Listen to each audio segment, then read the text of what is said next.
todo mundo vendo minha tela, pessoal? Aham. Beleza. Sim, sim. Show. Então, olha só, galera. A gente vai, então, começar aí o nosso último filo de invertebrados, beleza? Então, é o nosso último filo de invertebrados. E no próximo filo, que é o filo cordata, não é que lá não haja invertebrados, lá também tem invertebrados, beleza? Só que todos os vertebrados estão dentro do filo cordata, tá certo? Só aceitar um aqui rapidinho. Beleza. Então, primeira coisa aqui, pessoal, é a gente ficar atento em relação ao nome, tá? Então, por exemplo, assim, ó, quando a gente vê aqui o equino, equino ele vem de espinho, tá? E dermata vem de pele, né? Faz uma relação aí com pele. Então, na verdade, o termo equinoderma, né, ele faz uma alusão à presença de espinhos na superfície dos animais aqui presentes. Em alguns casos, esses espinhos são mais evidentes, em outros casos, menos evidentes, tá? Por exemplo, no ouriço do mar, esses espinhos são bem evidentes, mas nas estrelas do mar nem tanto, tá certo? Quais são os animais que se enquadram dentro desse filo? Ó, estrelas do mar, ouriços do mar, lírios do mar, bolachas da praia, pepinos do mar, ofiuros, que são equinodermos também chamados de serpentes marinhas ou serpentes do mar, tá? E aí, pelos exemplares aqui citados, a gente consegue perceber algo em comum entre todos eles, que é o fato do nome ter alguma relação sempre com o ambiente marinho. Porque nesse filo, dentro do filo equinoderma, todos os animais são exclusivamente marinhos. Tá? É uma característica do filo, todos os animais integrantes aqui serem marinhos. Tá? Beleza, então colocamos aqui essa observação aí, ó, todos os animais do filo são sempre marinhos, sem exceção. Bom, esses animais, eles são metazoários, eumetazoários, até porque, se a gente for relembrar aí as nossas aulas anteriores, nós só falamos de um parazoário, só tem um filo parazoário que a gente estuda. Alguém consegue lembrar qual é? Parazoário? É por isso. Isso. Porífero, exatamente. As esponjas, né? São os únicos animais parazoários. Então, esses animais são metazoários. E também são celomados. E aí também vale a gente lembrar que o celoma foi inventado lá no molusco. Então, porífero não entrava nessa classificação. Quinidário era de blástico, não tinha mesoderma. Plateuminto, ele já era triblástico, já tinha mesoderme, mas a mesoderme não formava uma cavidade corporal, né? Então ele era classificado como acelomado, e os nemateumintos, eles tinham uma cavidade corporal, só que era um pseudoceloma. E aí, galera, para a gente relembrar, né, qual é a definição de celoma? É uma cavidade embrionária totalmente revestida de mesoderma. E no caso dos nematomintos, lombrigas, ancilóstomas, os oxiúros, etc., eles têm uma cavidade que é parcialmente revestida de mesoderma. E por isso que a gente fala que nematomintos são animais pseudocelomados. Ok, eu coloquei um asterisco aqui. E a gente já sabe que o asterisco significa o quê? Que é uma novidade evolutiva, certo? Então, nesse caso, galera, o que tem de novidade aqui? Tem de novidade o tipo de celoma. Beleza? Então, até o filo anterior, que era o filo dos artrópodes, os animais, né, ó, molusco, anelídeo e artrópode, eles são celomados. Mas qual é o tipo de celoma? O tipo de celoma é o esquizoceloma. Dentro do filo equinoderma e no filo cordata, que é o nosso, nós temos o celoma do tipo enteroceloma. Tá? Professor, pô, tem tanto tempo, eu não lembro qual é a diferença de um esquizoceloma para um enteroceloma. é a origem, é de onde ele se forma. Quando a gente pensa no esquizoceloma, você tem lá, por exemplo, assim, um embriãozinho cortado, beleza? Um cortezinho transversal. No esquizocelomado, a mesoderme ela vai se formar nessas porções laterais aqui, ó, na forma de bolsas laterais. E esse espaço aí, né, que ela delimita, é o esquizoceloma. Um enteroceloma, a mesoderme se forma aqui em cima, ó, em cima do intestino. Lembra que entero é o intestino, né? Aí esse espaço aqui, ó, formado, ele é um enteroceloma. Então tem a ver, o termo enteroesquizoceloma tem a ver com como que se forma a mesoderme, tá bom? Só equinoderme e cordata são enterocelomados, assim como também só nós e os equinodermos somos deuterostômios, e isso nos aproxima do ponto de vista evolutivo. Essas são duas evidências que mostram um nível de parentesco mais próximo, ok? Galera, vocês podem me interromper em qualquer momento, tá? Tá tudo bem o que eu tô falando? Aham. Aproveitar que você deu uma pausa, professor, eu acho você pode conferir se alguém está tentando entrar? Posso. Sei não. Tá bom. Alguém te pediu aí para entrar? O Rafael Cutini, Não, mas ele já entrou, já autorizei ele aqui. Ah, bom. Ele Obrigado. pediu há um... Tô aqui, Davi, tô aqui. Obrigado. Ele pediu um tempinho atrás aqui, eu vi. Cutini. Ok? Mas fora isso, sem dúvida. Beleza, então. Galera, lembrando que vocês podem se manifestar a qualquer minuto, ok? Beleza. Vamos lá. Então, como eu disse, os equinodermos, eles são animais deuterostomados, assim como nós, cordados, também somos. E também é importante lembrar o que significa a expressão deuterostoma, né? Quando eu falo que equinodermo é deuterostoma, eu estou dizendo o que para vocês? Que o blastóporo, que é essa abertura aqui, ó, ela dá origem ao ânus. Quando o animal é protostômio, essa abertura, o blastóporo, dá origem à boca, beleza? Então, só nós, cordatos e equinodermos, somos deuterostômios. Aí, por isso, o asterisco aqui, né? Que também é uma novidade, certo? Somos animais triblásticos, né? Mas os animais já são triblásticos desde qual filo, galera?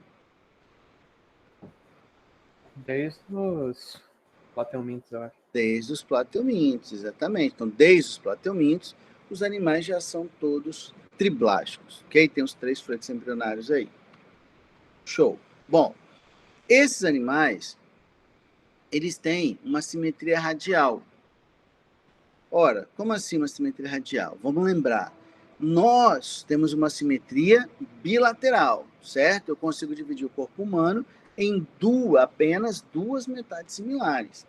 No caso de um equinodermo, a gente consegue dividi-los em várias partes similares, né? Então, ele tem uma simetria que é do tipo radial. Porém, essa simetria radial, ela é uma simetria secundária. Como assim secundária?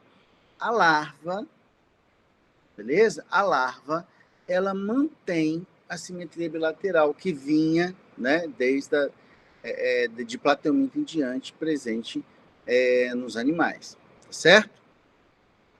Uma outra coisa que vocês podem encontrar também é falando que equinodermo tem uma simetria pentarradiada, que aí é uma referência direta às estrelas do mar, às serpentes do mar, que tem 5 bracinhos, né? Beleza? Possuem um endoesqueleto calcáreo, ó. Reparem que, de novo, o asterisco apareceu, né?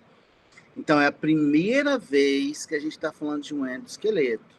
Até então, nenhum outro filo animal apresentava um endoesqueleto. Então, o equinodermo é o primeiro filo a tê-lo. E nós também temos. Então, repare, isso nos aproxima ainda mais do ponto de vista evolutivo, tá?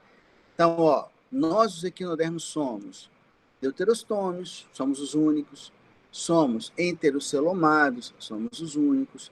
Temos endoesqueleto calcáreo, somos os únicos, tá?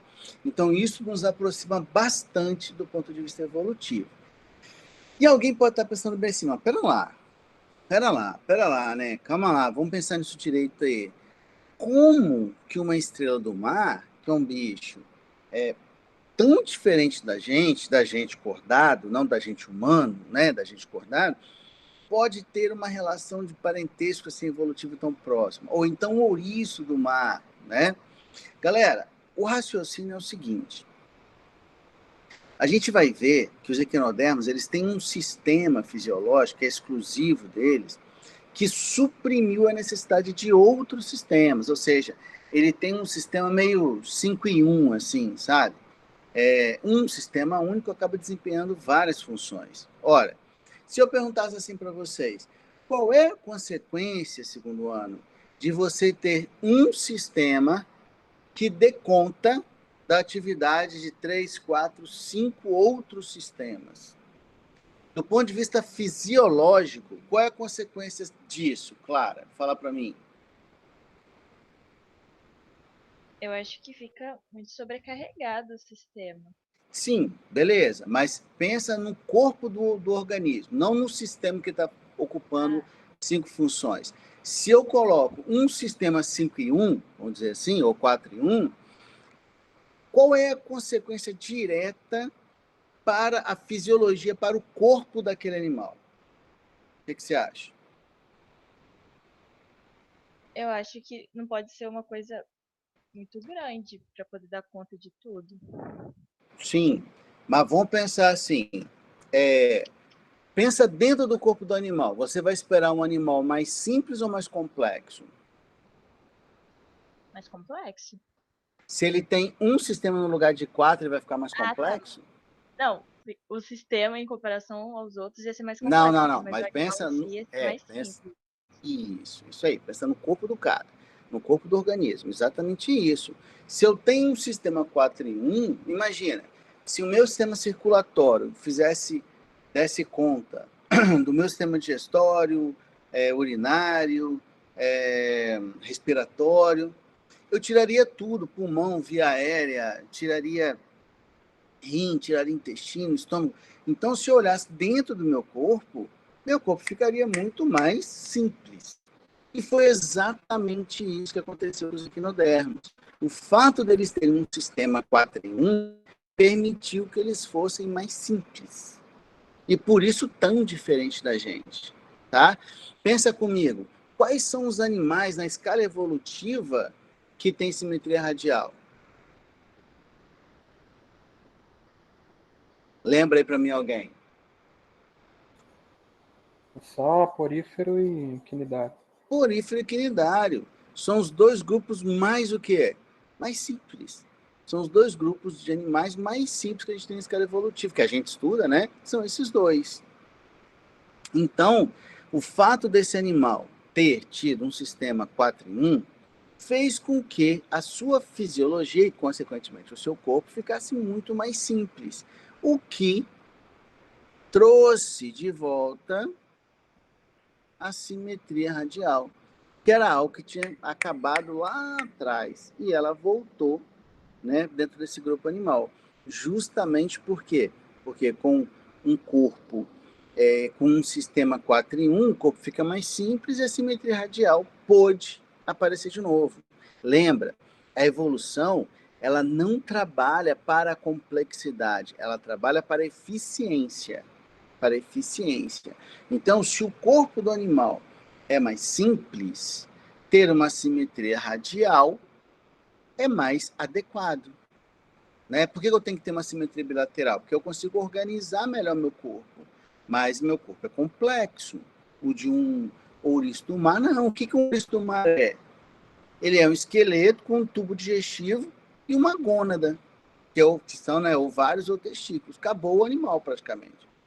Então, o animal é um tubo digestivo e uma gônada. Só. Mais nada. Fora o sistema que eu não falei ainda, né? Então, isso permitiu que a simetria radial retornasse aos equinodermos. Então, ele é meio que uma exceção, assim. A simetria radial é típica dos animais do início da escala evolutiva. E aparece nos equinodermos que está no topo da cadeia evolutiva dos invertebrados. Mas por quê? porque o animal deu uma simplificada corporal. A evolução não significa evoluir, não significa aumentar a complexidade. Evoluir significa mudar, beleza? E os equinodermos são os mais evoluídos entre os invertebrados.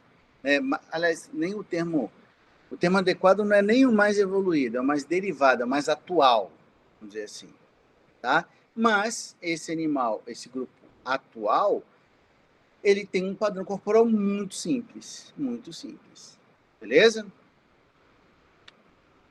São animais de vida livre, predadores ou detritivos, né?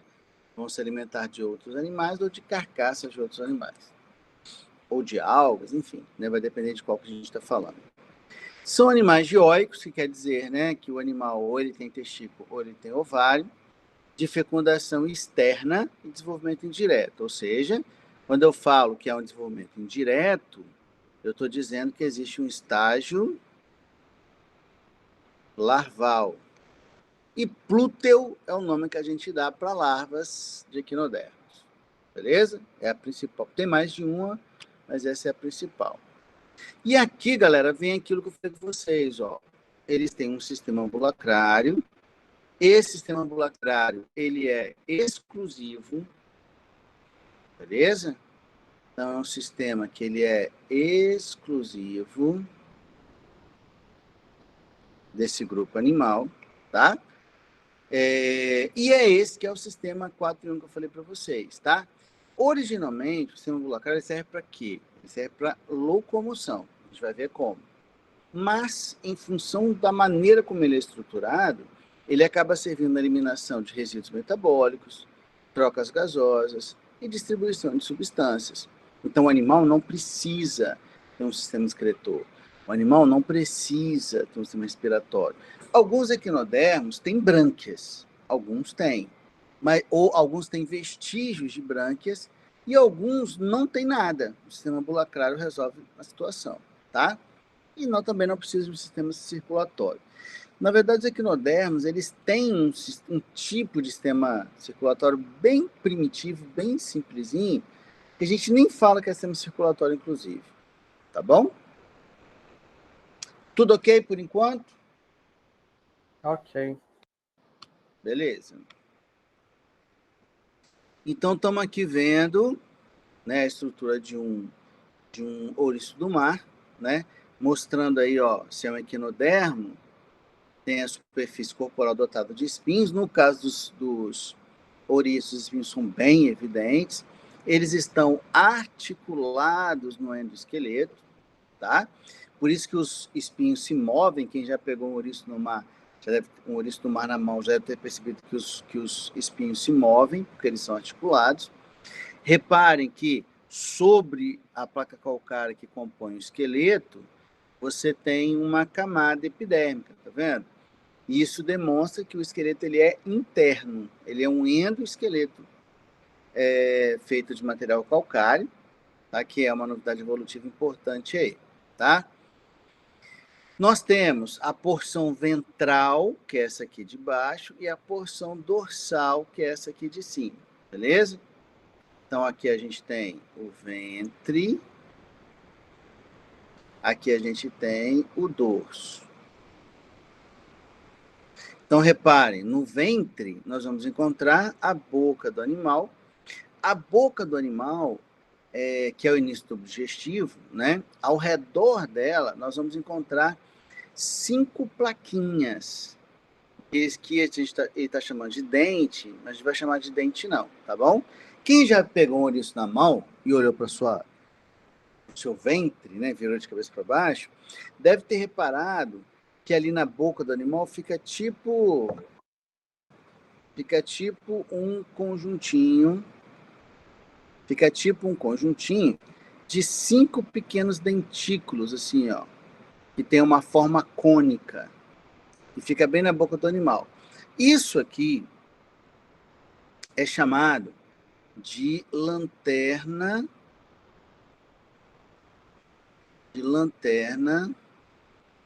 de Aristóteles. Aristóteles, beleza? Ele é formado por 5 plaquinhas, que são essas plaquinhas que eu tô circulando aqui para vocês, ó. Beleza?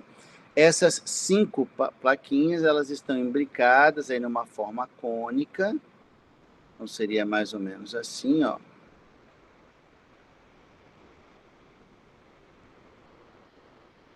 Uma forma cônica ao redor do tubo digestivo do animal. E ela serve para quê? Ela serve para raspar alimentos, tá? O ouriço do mar, no caso, a maioria dos ouriços é herbívora, então ele usa isso para ficar raspando ali a pedra, as algas que estão na pedra, para se alimentar, tá?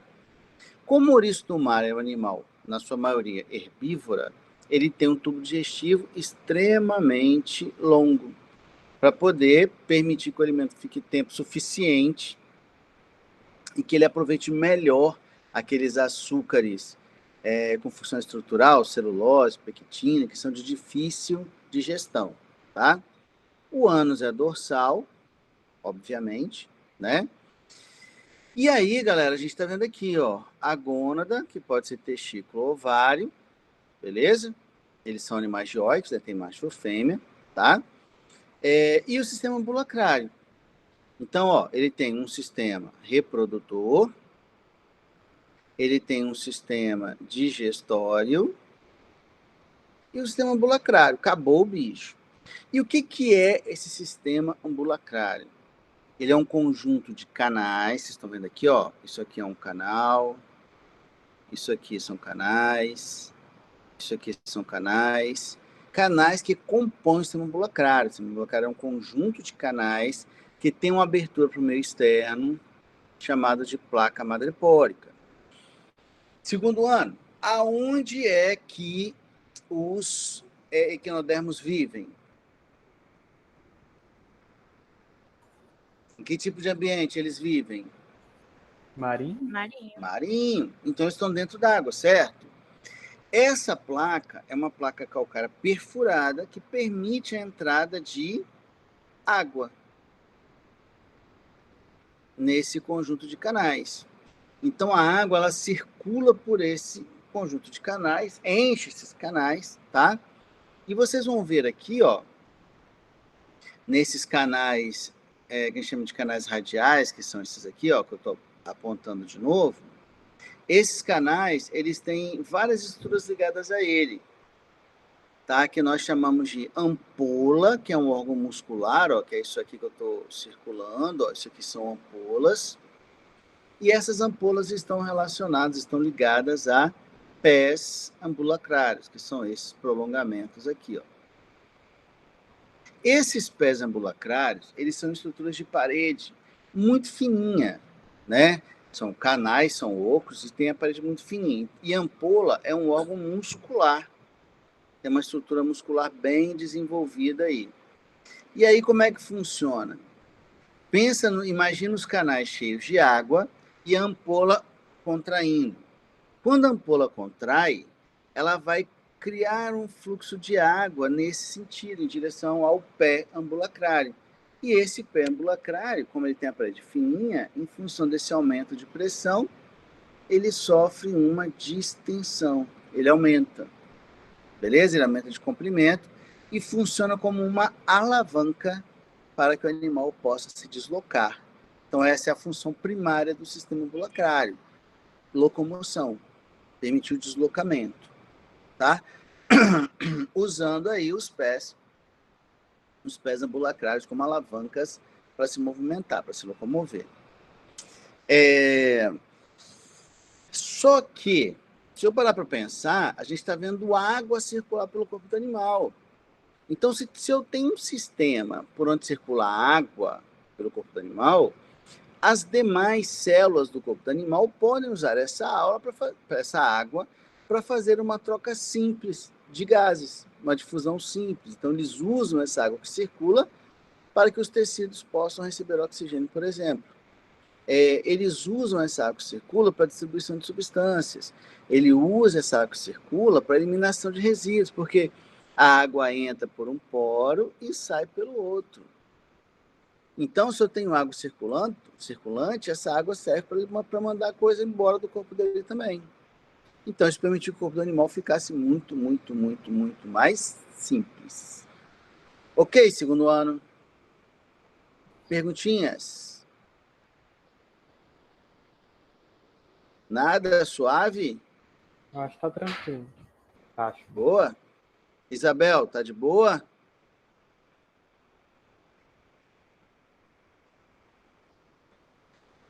Sim? Beleza, Isabel. Show de bola. Então, vamos lá. Aqui só a parte que eu estava destacando aí, ó, o fluxo de água por dentro do corpo do animal, né? Os pés ambulacrais, ampolas aí com função importante. Beleza. Essa foto aqui é uma foto legal, que ela mostra a superfície do corpo do animal aqui, ó, um bracinho aí da estrela do mar, e ela mostra os pés ambulacrais, ó, bem distendidos aqui, ó, vários.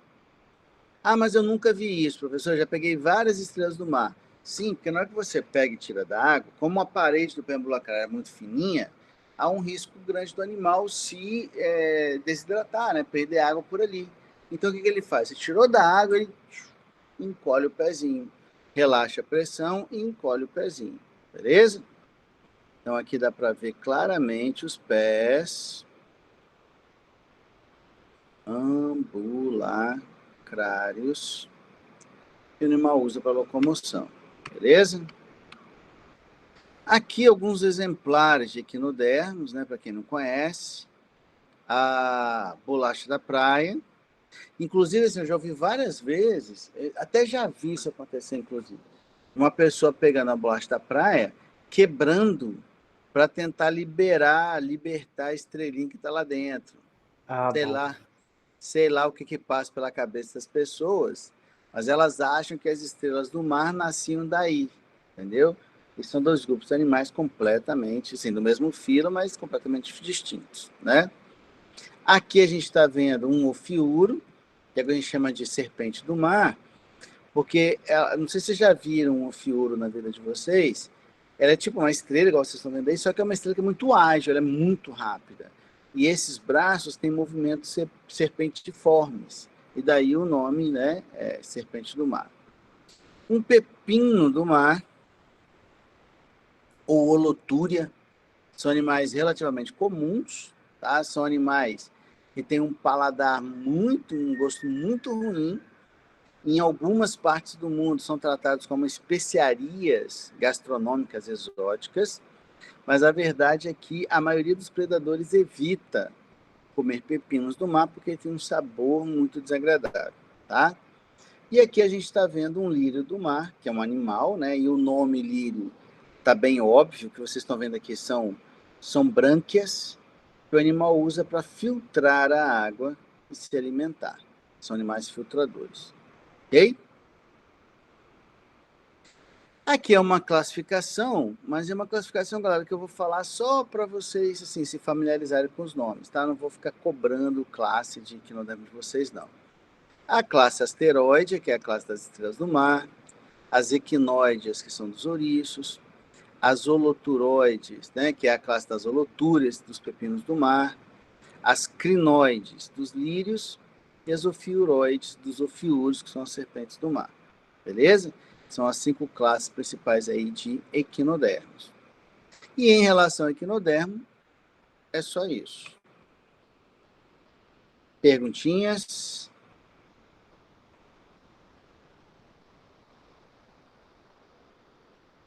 Não, nada? Ok. Só para apresentar rapidinho aqui.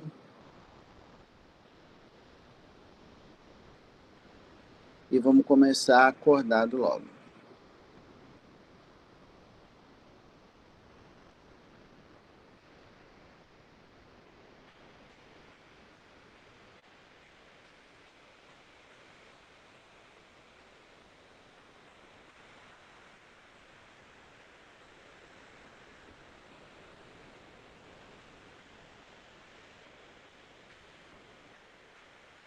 Estão vendo minha tela de novo, gente?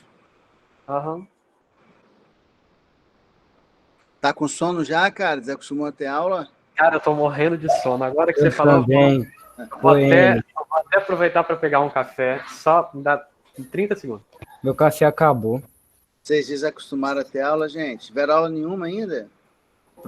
Bom, a gente estudou eu estudei pelo menos um quinto das minhas férias, tipo uns 5 dias, ou menos que isso. Mas eu desacostumei pra caramba. Entendi. Tô com sono eles, pra ser muito sincero. Tá tranquilo. Vocês fizeram Enem?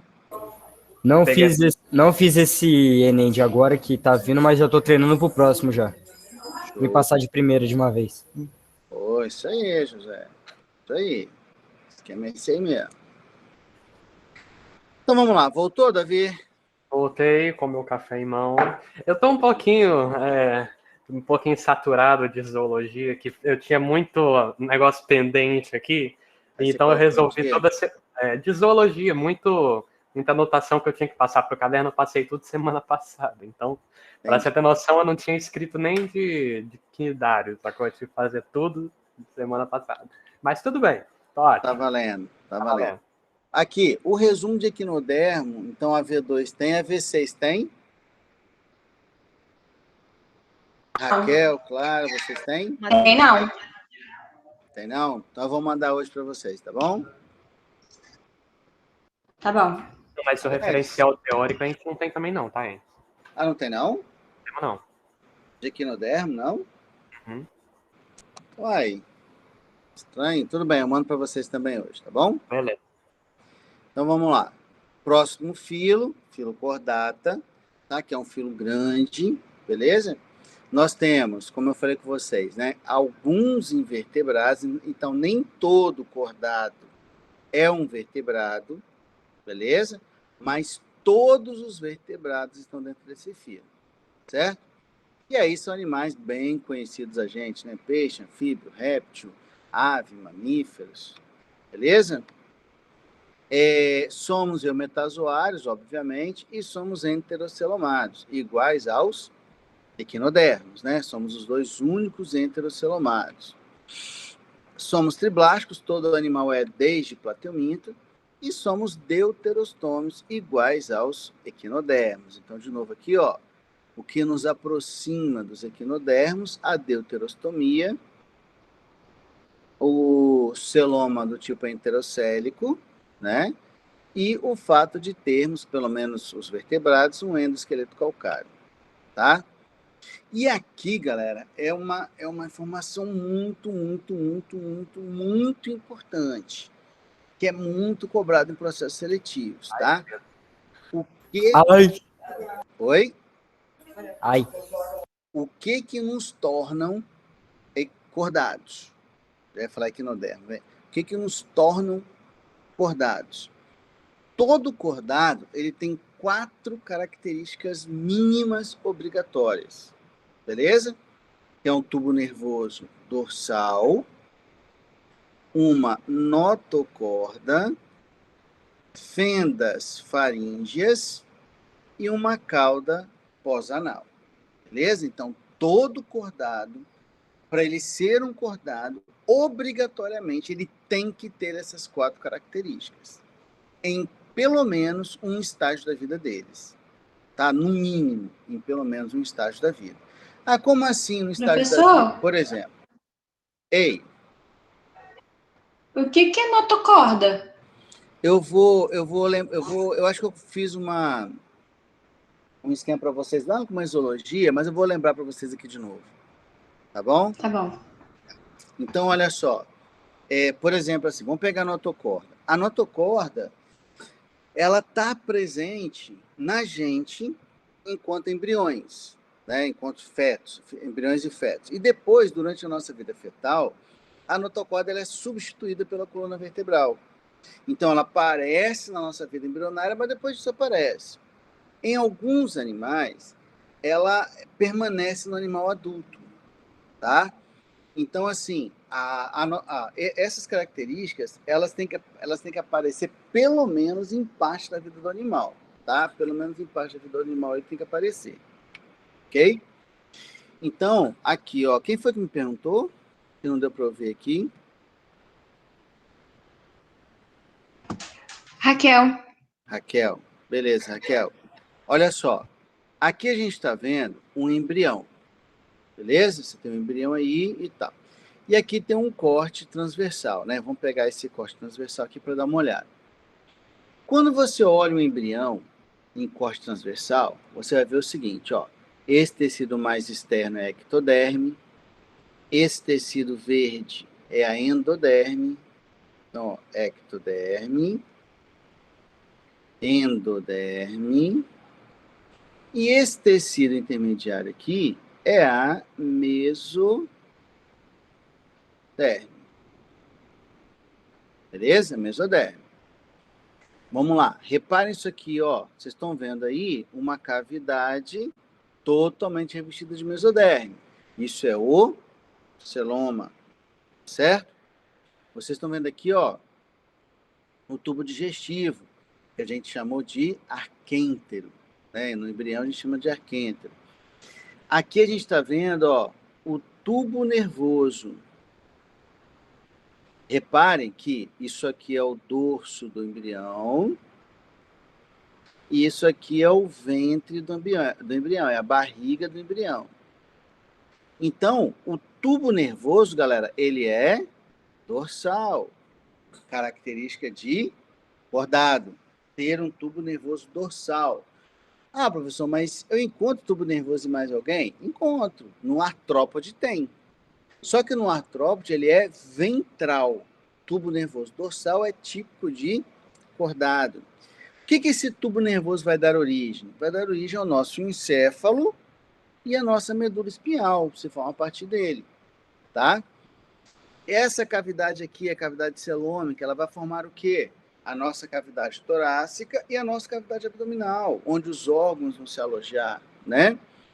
O arquêntero que está aqui dentro, ó, que é essa cavidade, ele vai dar origem à luz do tubo digestivo, né? A cavidade é do nosso tubo digestivo, do estômago, do intestino, etc. Beleza? E a gente está vendo essa estrutura central aqui, ó, logo abaixo do tubo nervoso. Essa estrutura aqui, galera, ela que é a notocorda e ela é de origem mesodérmica também, tá? Reparem no corte longitudinal do embrião. Ó, aonde é que está a notocorda? Ela está aqui, ó. É isso aqui em amarelo. Ó. Isso em amarelo é uma... E qual é o papel da notocorda, gente? O papel da notocorda é servir como um eixo de sustentação, é trabalhar como uma coluna vertebral. É o quê? Como é que é o nome? Notocorda. Ah, eu tinha escutado motoca. Não, notocorda, e ela funciona como um eixo de sustentação, ela funciona como a nossa coluna vertebral. Inclusive, a nossa coluna vertebral, quando ela se forma, ela substitui a notocorda, que desaparece na gente, né? Nós temos notocorda enquanto embriões. Aí, à medida que nós os desenvolvemos, ela vai sendo substituída gradualmente pela coluna vertebral, tá? Reparem que eu estou vendo aqui em roxo, ó. Estou vendo aqui em roxo o tubo neural, que vai dar origem ao nosso sistema nervoso. Encéfalo, que tem o cérebro, o cerebelo, bulbo, ponte e tal, mais a medula espinhal. Então, sempre localizado na região dorsal do animal. Tá aqui. Beleza? E aqui, ó, como eu tenho ânus, eu tenho um final ainda no corpo do animal aqui, ó. É isso aqui que nós chamamos de cauda pós-anal. Né? Por exemplo, uma cauda pós-anal em um leão, em um cavalo, em um elefante, em um rinoceronte, em um sagui de cara branca, ela é evidente, não é, galera? Aham. E na gente? Uma boa pergunta. Nós temos cauda?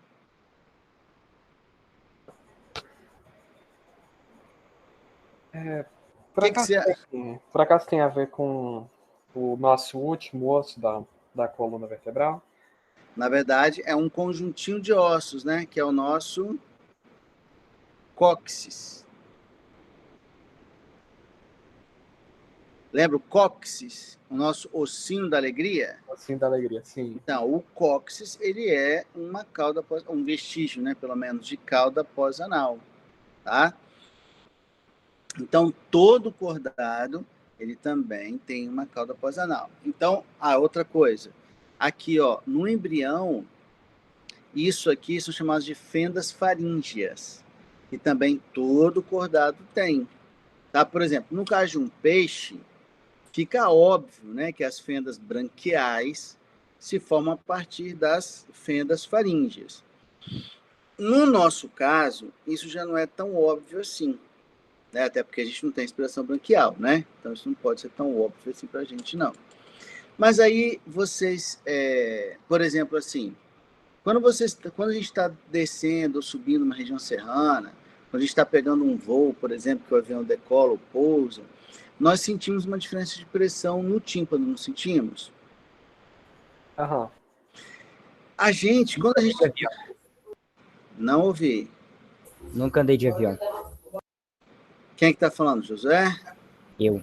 Em breve, Josué, em breve, em breve. Em breve.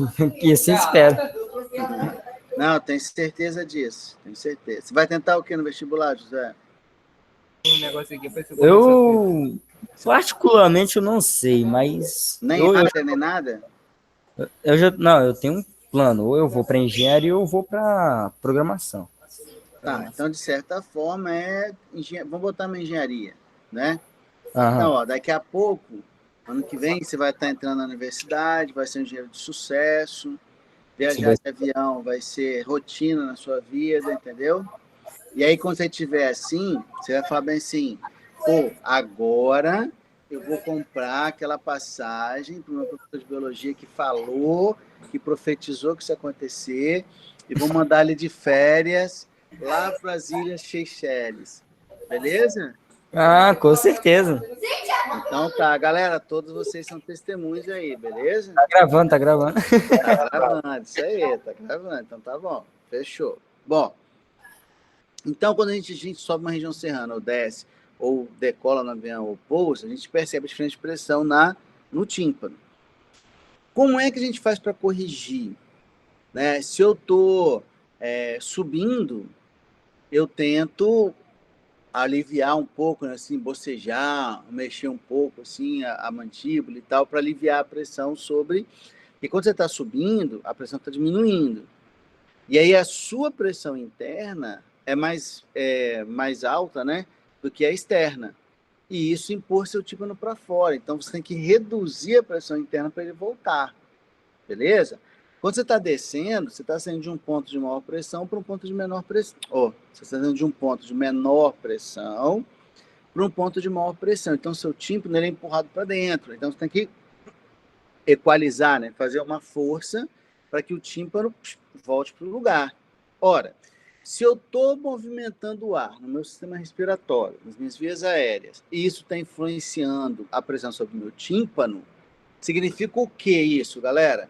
Que existe uma comunicação, né? Existe uma comunicação entre a minha orelha média, que é delimitada pelo nosso tímpano, e a nossa faringe. Esse canal é chamado de tuba de Eustáquio, ou ducto de Eustáquio, ou trompa de Eustáquio, ou simplesmente tuba auditiva, que comunica a nossa faringe à nossa orelha média. Por isso, pessoal, que quando você tem uma dor de garganta, uma inflamação de garganta, por exemplo, é relativamente comum, se você não tratar, que ela evolua para uma otite também, uma inflamação lá na orelha média, né? Por quê? Porque existe uma comunicação. Essa comunicação, essa tuba de Eustáquio, ela é considerada um vestígio de nossas fendas faríngeas, que nós tínhamos lá enquanto embriões, né? E elas foram gradualmente reduzidas, mas não desaparecem, ao longo do nosso desenvolvimento. E aí? Perguntinhas? Enes, Deixa eu ver se eu ia perguntar um pouco mais sobre a notocorda. Pode perguntar. Ela é um eixo de sustentação, mas no caso ela é um eixo de sustentação só para a fase embrionária. Não, não só. Na verdade, ela é um eixo de sustentação embrionária. Só que em alguns animais, Davi, ela desaparece, beleza? E em alguns animais ela persiste, cordados, né? Então, por exemplo, assim, eu vou mostrar para vocês um animalzinho onde a notocorda ela persiste no adulto. Então, ao invés do animal ter uma coluna vertebral, como eixo de sustentação, ele tem uma notocorda. Entendi. No nosso caso, por exemplo, a nossa notocorda ela some ainda durante o período embrionário e aparece no lugar, né, ela é substituída pela coluna vertebral que cumpre esse papel de eixo de sustentação corporal. Em outros cordados, Davi, por exemplo, a notocorda ela simplesmente desaparece no período embrionário e não aparece nada no lugar. Então, o animal são os invertebrados, no caso. Isso, mas o outro que tem notocorda também é invertebrado. Ah, tá. Do mesmo jeito. Né? Se eu não tenho a coluna, que na verdade, galera, apesar do nome, né, vertebrado, lembrar vértebra, a ideia de você falar que o animal é vertebrado ou não tem a ver com o crânio. Assim, eu sei. A gente podia falar craniata ou acraniata, seria bem mais correto, tá? Mas como essa expressão vertebrado, ela se difundiu, ela se popularizou, as pessoas fazem uma relação de ser vertebrado ter vértebra. Só que, na verdade, essa expressão está relacionada ao crânio, beleza? É ao crânio, tá? Então, os vertebrados são os animais que têm crânio. Os animais invertebrados são aqueles animais que não têm um crânio. É estranho, né? Mas eu vou explicar isso melhor. Deu para pegar. Eu vou explicar isso melhor lá na frente, tá? Mas aí a lógica é essa mesmo, Davi. Então, assim, dentro do filo cordata, nós temos animais que têm notocorda na fase embrionária e não tem na vida adulta e nada substitui. É um invertebrado. Nós temos cordados que têm notocorda na vida embrionária e que mantém na vida adulta. É um invertebrado também. E nós temos aqueles que têm notocorda na fase embrionária e que é substituída pela coluna vertebral. Aí esses são os vertebrados. Beleza? Beleza. Algo mais? Nada, galera? Pode seguir? Beleza. Então, aqui só para destacar aí as partes e tal. Ok. Bom, dentro do filo cordata, nós temos aí 3 subfilos. Beleza? O subfilo urocordata, cefalocordata e olha o que eu falei agora para você, Davi, craniata, ou que a gente também chama de vertebrado, por causa daquela relação que eu falei, né, de associar vertebrado com vértebra. Beleza? Então, nós temos 3 grupos aqui. E nós, obviamente, estamos nesse último grupo aqui, juntamente com as aves, com os peixes, com os anfíbios e com os répteis. Esses urocordatas e cefalocordatas são animais cordados, mas são animais invertebrados. Invertebrados. E por acaso eles são diferentes porque um mantém a notocorda e o outro não? Isso, porque imagina só, cara, se a gente for pensar em termos corporais, pensa no animal, pensa na gente primeiro. Olha, a gente tem um eixo de sustentação, que é a coluna vertebral, certo? Certo. Onde as nossas cinturas estão articuladas, a cintura escapular e a cintura pélvica. Isso nos permite ter uma mobilidade legal. Você tem um eixo de sustentação corporal, nos permite sermos móveis, seja para andar, para correr, para nadar, né? Pensando em vários, para voar, pensando em outros grupos de animais. Agora, pensa comigo, um animal que na vida adulta não tem um eixo de sustentação, para que ele se locomova é muito difícil, você concorda? Beleza. Então, a diferença básica aqui é que os urocordados, eles que perdem a notocorda e não aparece nada no lugar. Então, esses animais aqui, eles são sésseis.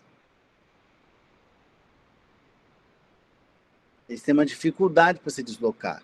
O urocordata, o cefalocordata, ele mantém a notocorda na vida adulta. Então, esse aqui já são animais que são livres, que eles podem se deslocar de um lugar para o outro. Então, ter ou não ter um eixo de sustentação corporal tem uma relação com deslocamento. Ok? Ok. Opa, aqui não era para ter acontecido, não. Perguntas? Mais perguntas? Não? Beleza. Então, o que eu estava falando, ó, urocordato e cefalocordata não tem crânio, então eles são acraniatas, beleza? E, consequentemente, não tem coluna vertebral, então só o fato de não ter crânio já o tornaria um invertebrado, tá? A maioria dos cordados é vertebrata, é craniata, tá? Nós temos aí quase a totalidade dos animais desse filo, beleza? Vamos falar desses invertebrados, galera, desses dois grupos de invertebrados, a gente encerra, beleza? Porque são pequenos, né?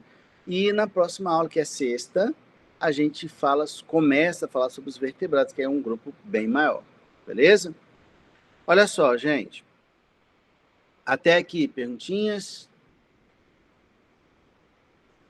Beleza. Olha só, às vezes, conhecer prefixos e sufixos ajuda pra caramba a gente no processo seletivo, tá? Então, essa expressão uro, alguém consegue imaginar o que ela significa?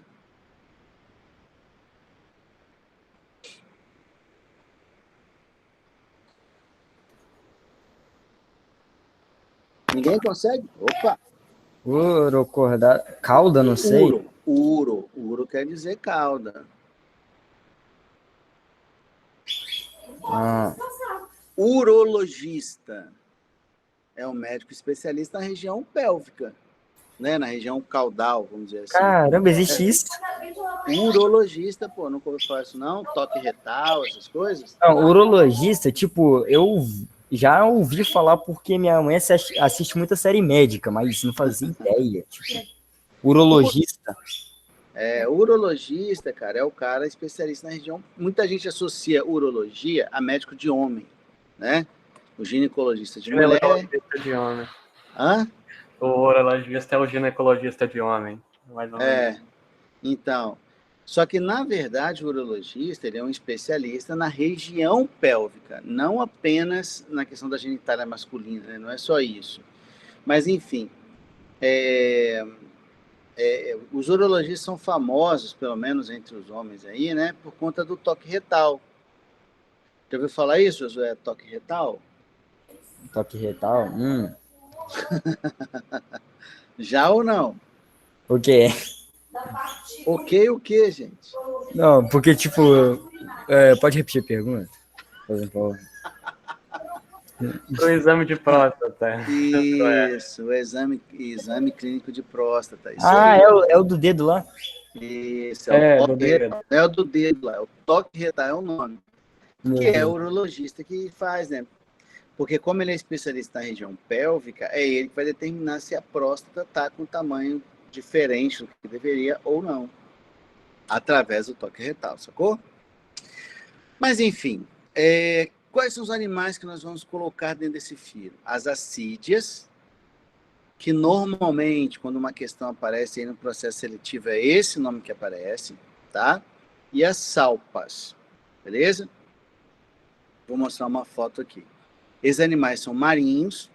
Por que o nome é urocordata? Porque a notocorda, ela fica restrita à cauda da larva.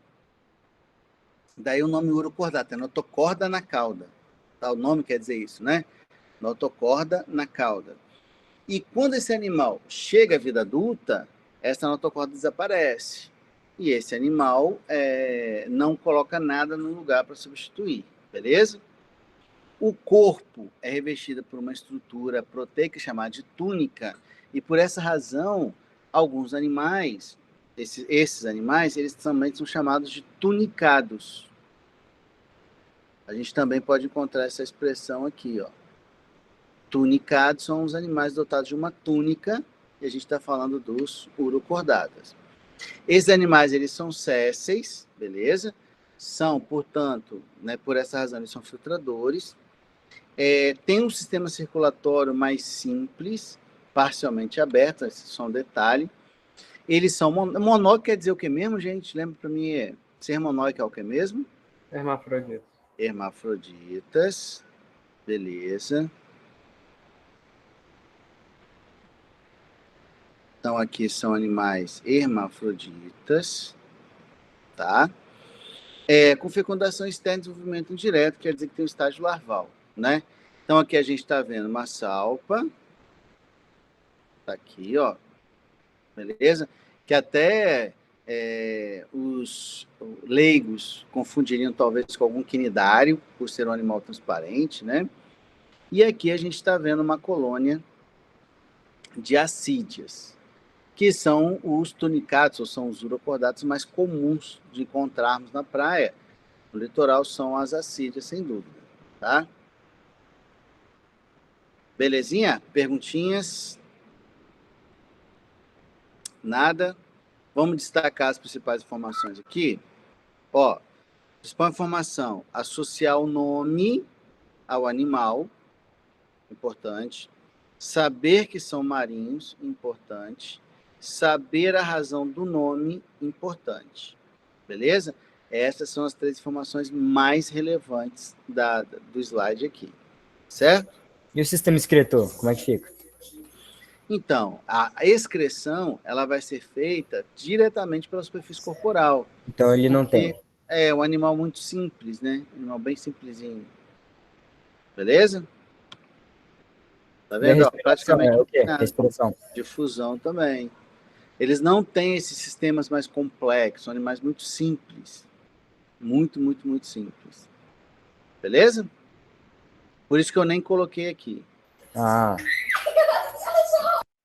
Certo? certo. Em relação aos cefalocordados, ó, outro prefixo importante. Céfalo quer dizer o quê?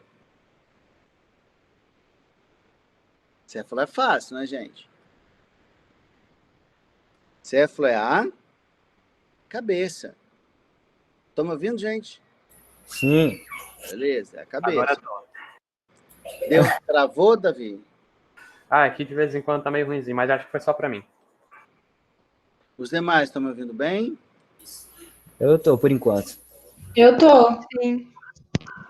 Foi só pra mim mesmo. Beleza, então. Então, olha só. Os cefalocordados, eles, o termo quer dizer notocorda na cabeça, né? Daí o nome cefalocordado, que são aqueles animais cordados cuja notocorda permanece na vida adulta. Tá? Ela não desaparece igual acontece nos urocordatas, não. Ok? O principal representante são esses animais aqui, ó, anfioxus, que também são chamados de peixe lanceta, por causa do formato dele. Também são animais marinhos, tá? Como eu falei, a notocorda persiste na vida adulta, daí o nome do filo, do subfilo. Esses animais, eles têm hábitos fossoriais, quer dizer o quê? Que eles vivem enterrados no substrato marinho, certo?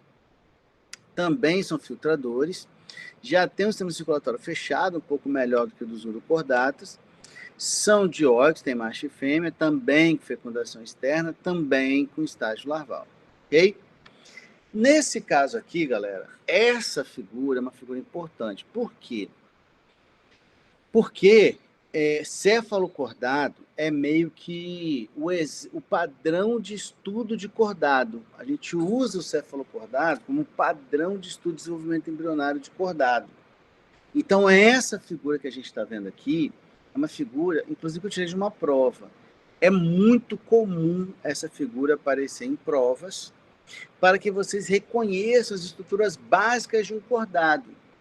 Então, aqui, ó, tubo nervoso, dorsal, tá vendo? Que é esse aqui mais escuro, beleza? Notocorda, que é esse aqui, ó. Repare que a notocorda, ela tá, ó, de uma extremidade à outra no corpo do animal, tá vendo? Por isso o nome cefalocordado, né? Notocorda na cabeça e tal, beleza? Ó, região anal, então existe uma cauda pós-anal. As fendas faringianas, nesse caso, deram origem às fendas branquiais, já que o animal tem uma respiração do tipo branquial, beleza? Ao redor da boca, a gente tem pequenos tentáculos chamados de cirros bucais. Esses tentáculos o animal utiliza para revolver o fundo, o substrato onde ele está, à procura de partículas que ele possa utilizar como alimento, beleza? Então, essa figura aqui, galera, é uma figura bem importante para vocês também, tá? Então, ó, tubo neural, notocorda, faringe, fenda faringiana, né? E a cauda pós-anal, características básicas aí de um cordado. E aqui eu estou mostrando um anfioxo.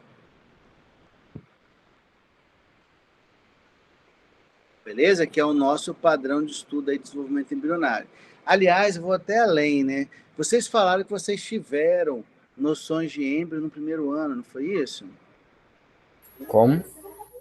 Uma vez eu perguntei para vocês, e vocês me disseram que vocês tiveram noções de embriologia no primeiro ano, confere? Confere. Gástrula, blástula, neurula, mórula. Sim, lembrei. Então, É, mais... A gente não viu isso, não. Eu não lembro disso, não, cara. Isso daí, isso no primeiro isso ano? você comentou aqui, hein? É, Você falou um ano passado pouquinho você aqui. falou com a gente. Quando Tá. você começou a zoologia. Beleza, então se der tempo, eu vou acrescentar embriologia na matéria de vocês também, tá? Para vocês terem essa noçãozinha aí. Porque o que eu ia falar? É mais comum vocês encontrarem esse nome numa questão de embriologia do que numa questão de zoologia, inclusive, tá? Então, também sempre associar o nome anfioxo a desenvolvimento embrionário, que a gente estuda o desenvolvimento embrionário do anfioxo para entender como o nosso funciona, para fazer uma comparação, beleza? Mas aí, num dado momento aí que a gente puder, a gente também vai... Eu vou fazer essa noção de êmbrio com vocês, tá certo? Belezinha? Perguntas? Nada? Então, aqui, só para ilustrar também, ó, nós estamos vendo 2 anfioxos, tá? Esse peixinho aqui, entre aspas. Isso não é um peixe mesmo, né? Eles estão enterrados no substrato, tá vendo? Os cirros bucais estariam aqui, ó, na boca do animal. E o animal usa esse cirro bucal para filtrar esse sedimento à procura de partículas orgânicas que ele vai usar como alimento. Beleza? E agora, a partir de agora, seriam os vertebrados, que a gente vai deixar para a próxima aula, fechado? Senão fica overdose, né? Overdose. Perguntas? Nada? Acho que ainda não. Tô tentando